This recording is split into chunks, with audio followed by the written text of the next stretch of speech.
मैं दिलीप शास्त्री धर्माचार्य सनातन धर्म रेवाड़ी का इस भागवत के अंदर आकर के मैंने ऐसा महसूस किया है कि रेवाड़ी जो है एक साधारण नगरी नहीं। ये रेवती नगर है। यहाँ पर बलराम जी ब्याहे गए थे। श्री कृष्ण जी बलराम जी इस बलभद्र सराय में बारात लेकर के आए थे और उनके आने पर इस रेवत राजा ने रेवती की शादी की और उसी के बाद में इस रेवती का अभ्रत शब्द होकर के रेवाड़ी हो गया। यही रेवाड़ी के अंदर रानी की डोडी है।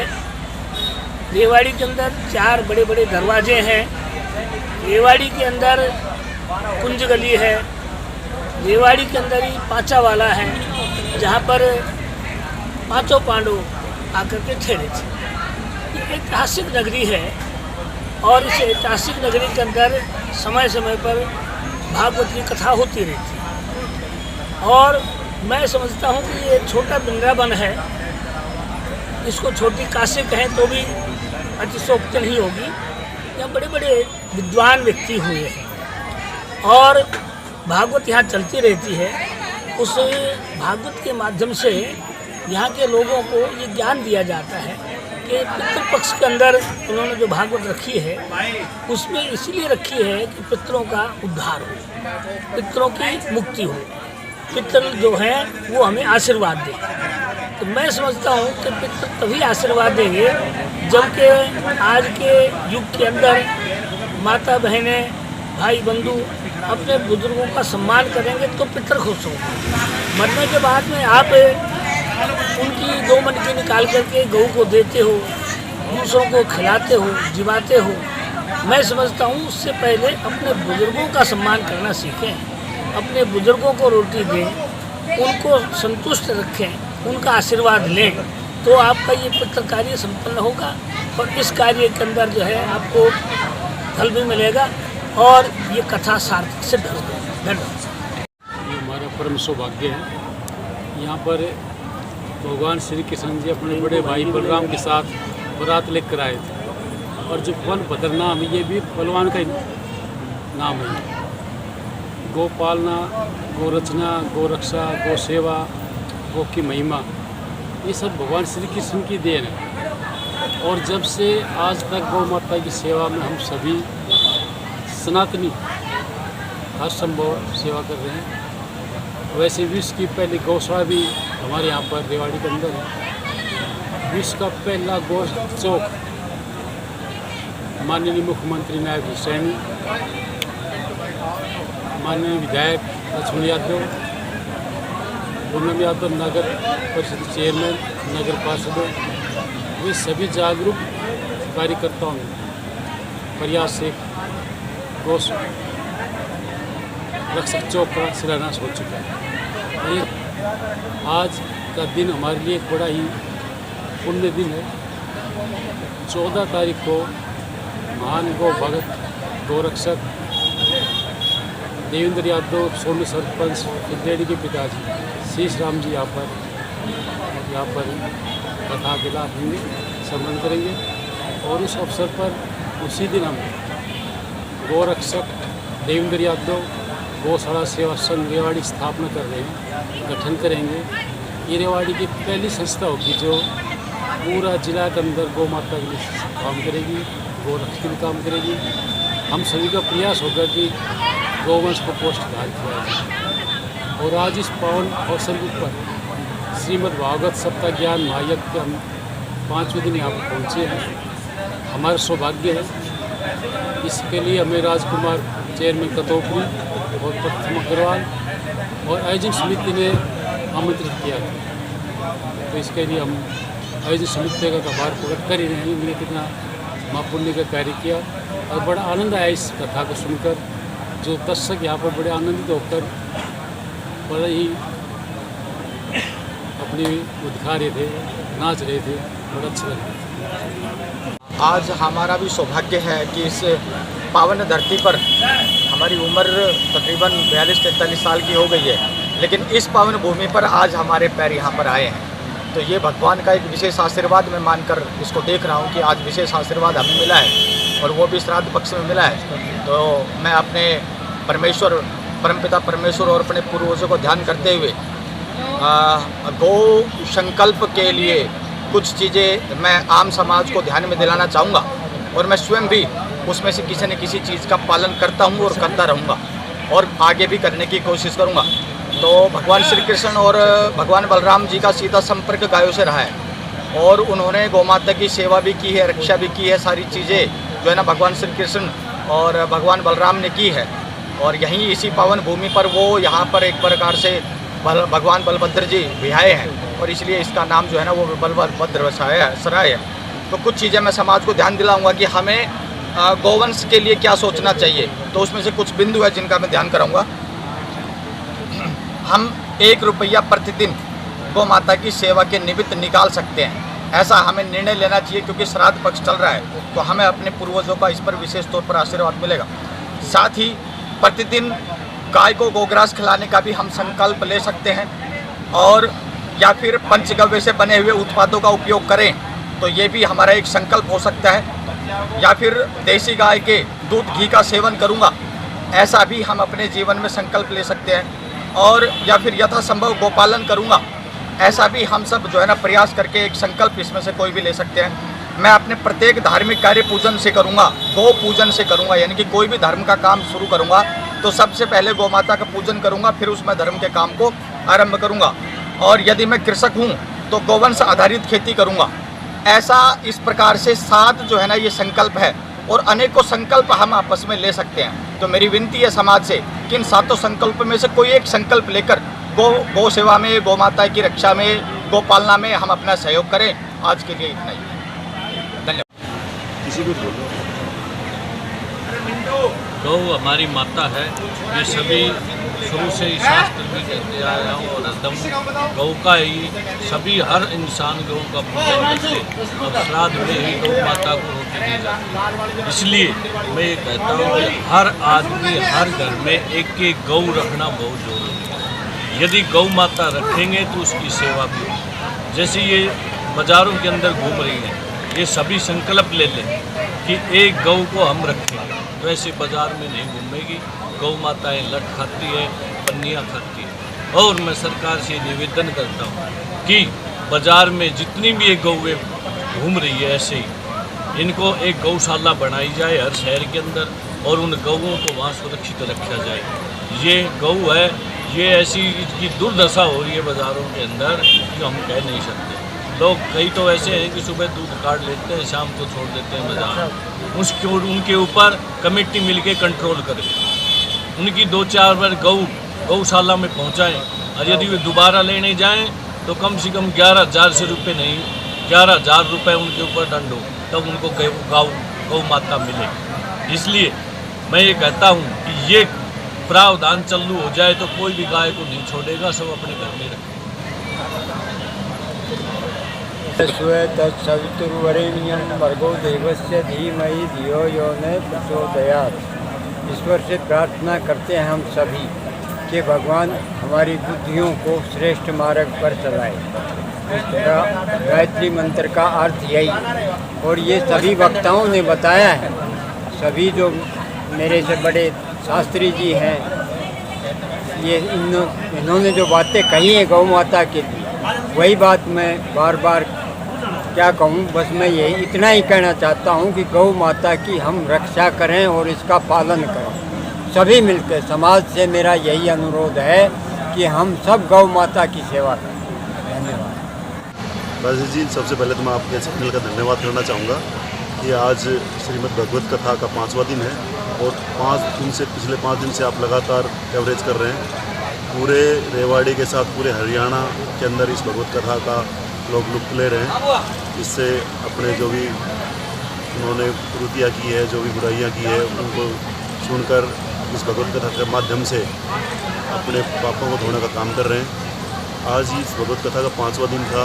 आज भगवान बलराम जिस स्थान पर बारात लेकर आए थे उस स्थान के ऊपर आज भगवान कृष्ण की बारात का भी आज इस भगवत कथा के अंदर जिक्र हुआ।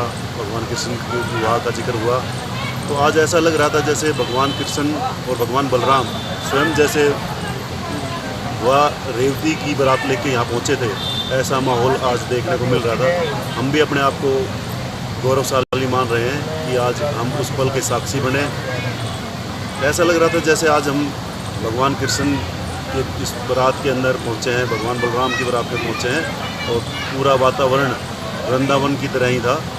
सभी माताएं बहनें झूम रही थी, नाच रही थी इस पल के अंदर, और पूरा माहौल रेवाड़ी का ऐसा खुशनुमा था कि आज स्वयं भगवान कृष्ण और भगवान बलराम सब माँ वह रेवती जी के साथ में यहाँ पे स्वयं विराजमान हो और देख रहे हों कि आज मेरे रेवाड़ी वासी आज किस तरह से नाच रहे हैं, गा रहे हैं।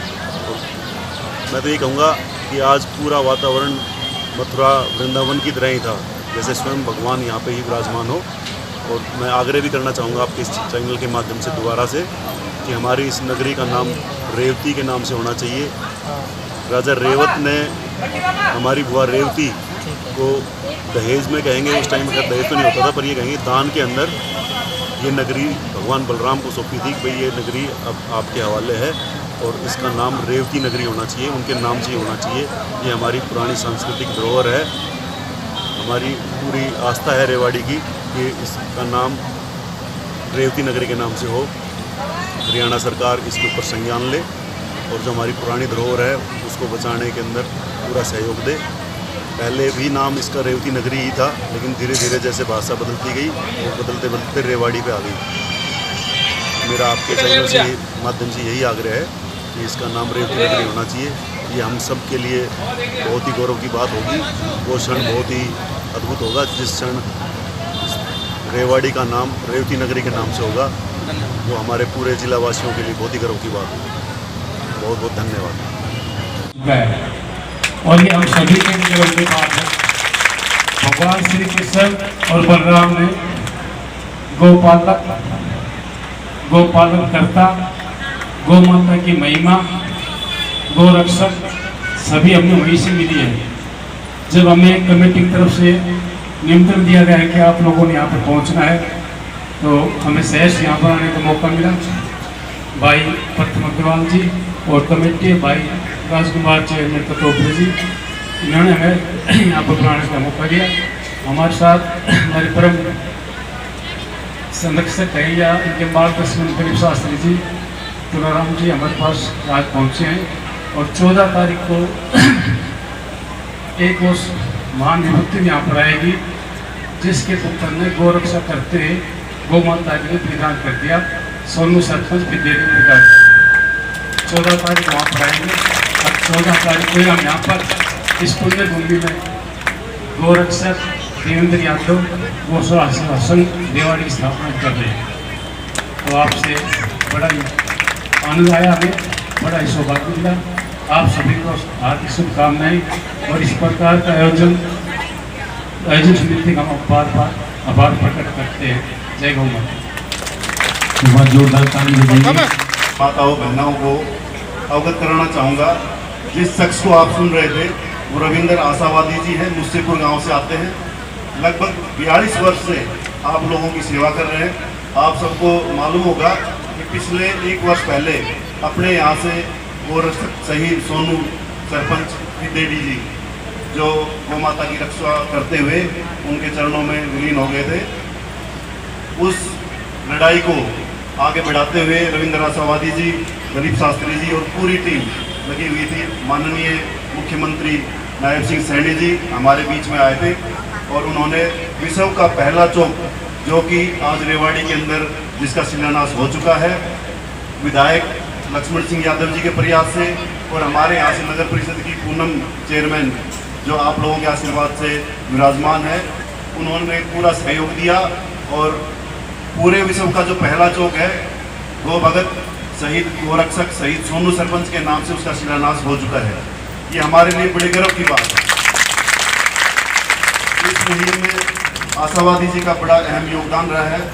पीछे जड़साना गौशाला के प्रधान भी रहे हैं, उसके बाद इस मुहिम से जुड़े और सबकी आस टूट चुकी थी कि भाई गौ भगत शहीद सोनू गौ रक्षक के नाम से कोई चौक का शिलान्यास नहीं हो सकता है। ऐसा कभी भी विश्व के अंदर नहीं हुआ कि इस तरह का कोई चौक बनाया जाए।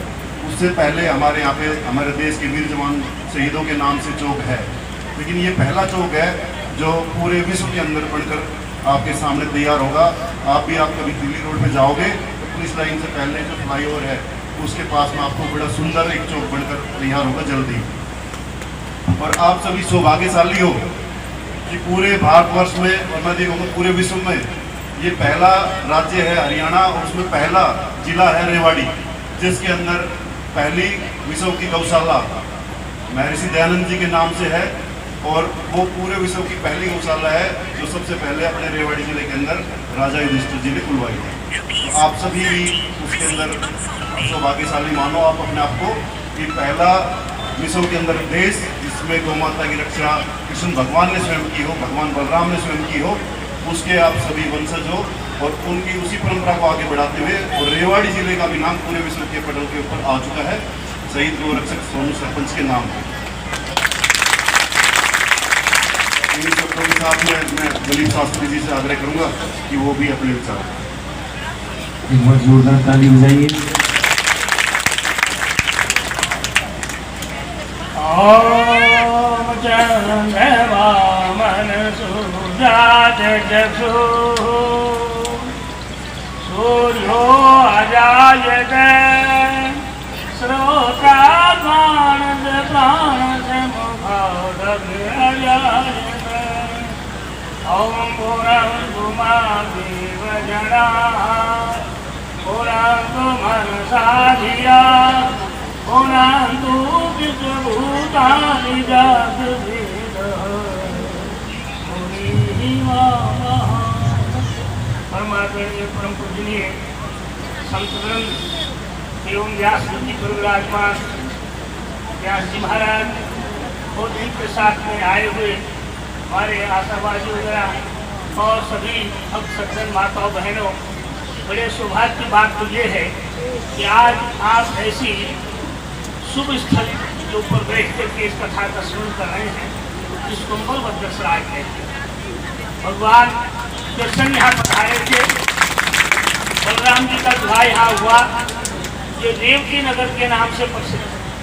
हमारे यहाँ रेवत जो राजा था उसकी लड़की रेवती थी, उनकी शादी यहाँ हुई, उसी नाम से ये बलभद्रसराय यहाँ बारात आगे थे। पड़ोस में हमारे कुंजगली है, कृष्ण जी कुंजगली में खेले थे। पीछे कटोपुर में पांचा वाला है जहाँ पर हमारे पांचों पांडव आकर के ठहरे थे। ये ऐतिहासिक नगरी है और अभ्रंश गुजरते गुजरते रेवती हुआ, बलरेवती हुआ, फिर रावड़ी हुआ, रेवाड़ी हुआ, को ढूंढ के जा रहा है। मैं तो सरकार से निवेदन करता हूँ कि इस शब्द को गलत है, इसको सही कर दिया जाए। ये रेवती नगर था, रेवती नगर है, रेवती नगर क्योंकि ये उस रेवत की नगरी है और रेवती जो थी लड़की वो बलभद्रसराय के अंदर जो है बलराम जी को सौंप दी गई थी और ये रेवाड़ी में उनको दान में दे दी गई थी। तो ये रेवाड़ी आप ये रेवाड़ी छोटा वृंदावन का हुआ। ये आपका ये समझिए कि आप इस वृंदावन के अंदर, इस मथुरा के अंदर आप सदा निवास करते हैं।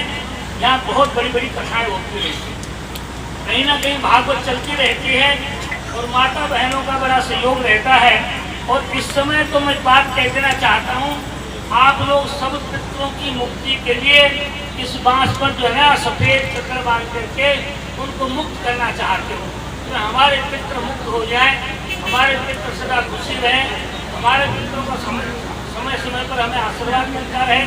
इस भाव को लेकर आप यहाँ कथा सुनने आए, तो बड़े दुर्भाग्य की बात है, बड़ी छोटी सी बात है, बड़ी छोटी सी बात है। कहना उचित भी है, अनुचित भी है, कहूँगा जरूर, किसी को बुरी लगे, बेशक बुरी लगे।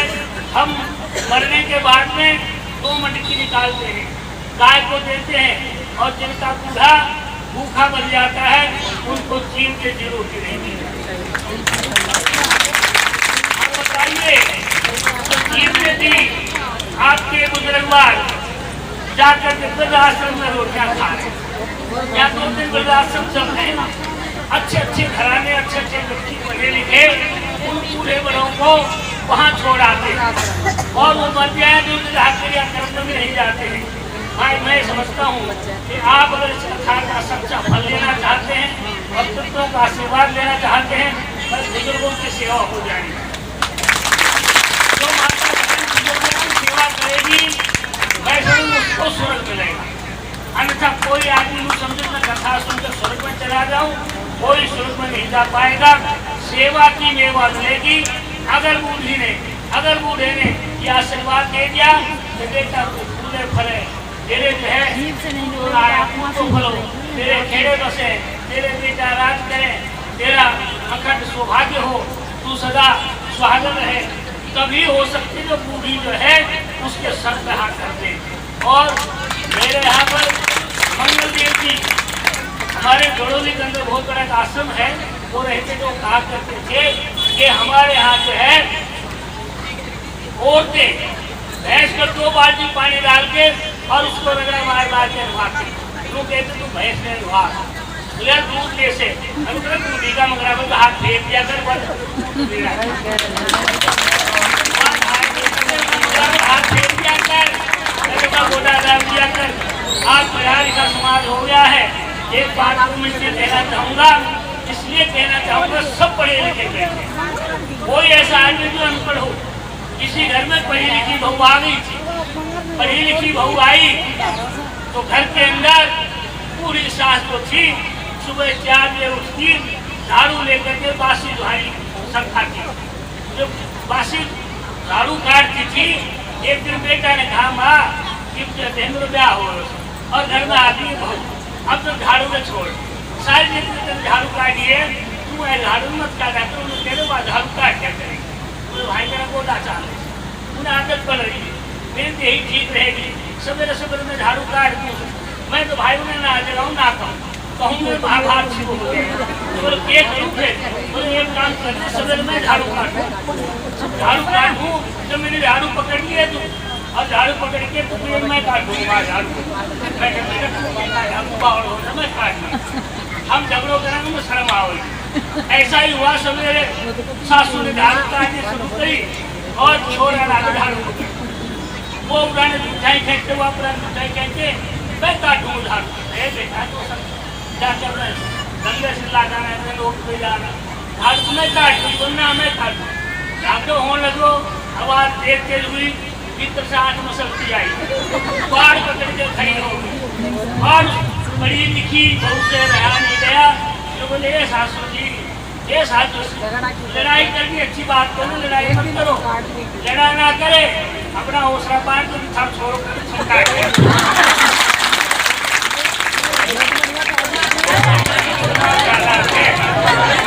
आपको लगेगी।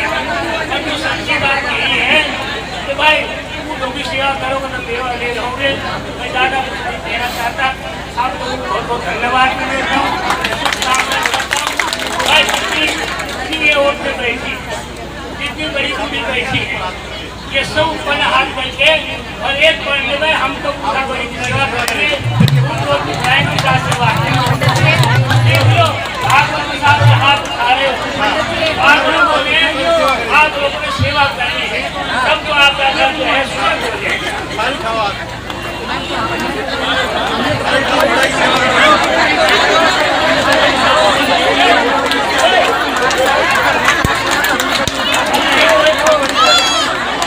तो एक बात और बता दूं मैं आपको, 2 मिनट की बात और बता दूं, आप सुन लो। आप कहो कि हमने पतो ना है। तो एक घर में बूढ़ा जो था वो जो है खांसी खोदा से बीमार था। बहुएं पढ़ी लिखी आदमी स्कूल जाती, जब कॉलेज जाती तो उन्होंने कहती है बूढ़ों में 7 दिन माफी भर हमने तो कभी अच्छी ना लागे बूढ़ा को इंजाम करती। एक दिन सारी पंचायत बैठी, भगवान बैठी, छोरे बैठे, तो बोले भाई बूढ़ा को इंजाम करो, ये दिया भाई। बोलो ऊपर वाला चौबारा बाबा खाट खा, बोलो खाट तो खा जाना, बाबा ने भूख ला देगी, बाबा ने पानी चाहिए, वो कौन सेवा करोगे। बोलो बाबा के सराहने घंटी धर और बाबा घंटी बजाओगे, नहीं तो कोई जाए कोई बहुत जाए, बाबा के पास ये बेटा पानी ली, ये बेटा चाय ना देखी चाय नहीं, ये तो बाबा घंटी बजावे, नीचा से लोग जाए सेवा करने लगा। एक दिन मैंने घंटी ना बजाई, घंटी ना बाजी सामने चले बड़ा जोर आयो घूमे आई मेरा हाथ बापू भगवान कहीं नहीं है कमी ना करो घंटी बजाई ना हम जाके देखो नारायण को देख के सारे चलते गए कि बाबा का मुंह काट रहा था अंत में था बाबा ने तो मरना ही था बाबा उधर जा तो छोड़ो संस्कार लगे अरे नारायण को बताओ बाबा ने घंटी बजाई थमाया था तो घंटी भाई को ना बताई घंटी गिर गई सबसे आयो घंटी बजा तो जाओ ओ बाबा मैं घंटी संभाल करके इतनी धन रखी थी क्यों आ रहा है हम भी धाव छड़ से